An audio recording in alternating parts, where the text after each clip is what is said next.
ఇన్ని రోజులు మాతో మ్యాచ్ ఆడాలంటే ప్రపంచమే దిగిరావాలంటూ బిల్డప్లు కొట్టిన పాకిస్తాన్ జట్టు ఇప్పుడు తన మాజీలను తమ నోటికి పని చెప్పమని చెప్పినట్లుంది. రోజుకో రిటైర్డ్ ప్లేయర్ చిత్ర విచిత్రమైన స్టేట్మెంట్లతో పిచ్చెక్కిస్తున్నారు.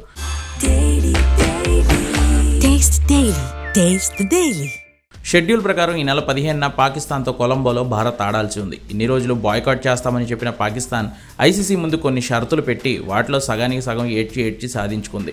మనోళ్ళు షేక్ హ్యాండ్ ఇస్తారో లేదో పక్కన పెడితే ఈ మాజీ ఆటగాళ్లు మ్యాచ్ జరగకముందే ఎలిగేషన్స్ అయితే మొదలుపెట్టారు. పాకిస్తాన్ మాజీ ఆటగాడు మాజీ కోచ్ సక్లైన్ ముస్తాక్ ఏకంగా ఓ విచిత్రమైన వాదనను తెర మీదకి తీసుకొచ్చాడు.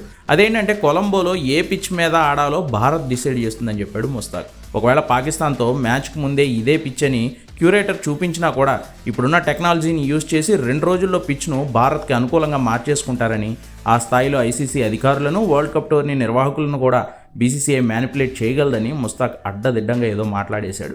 ఐసీసీకి ప్రధాన ఇన్కమ్ సోర్స్ బీసీసీఐ కాబట్టి తాము చెప్పింది జరగాలన్నట్లు బీసీసీఐ వ్యవహరిస్తుందని, ఐసీసీ చైర్మన్ జైషా బీసీసీఐకి అనుకూలంగానే ఉంటారన్నట్లు ఆరోపణలు చేశాడు ముస్తాక్. ఇప్పుడు రేపొద్దున పాకిస్తాన్ మ్యాచ్ ఓడిపోయినా పిచ్ మార్చేసుకున్నారు కాబట్టి ఓడిపోయిందని చెప్పుకోవడానికి ముందే పిచ్ రెడీ చేస్తున్నారేమో పాకిస్తాన్ మాజీలు. పరిస్థితి చూస్తే అలాగనే కనిపిస్తోంది.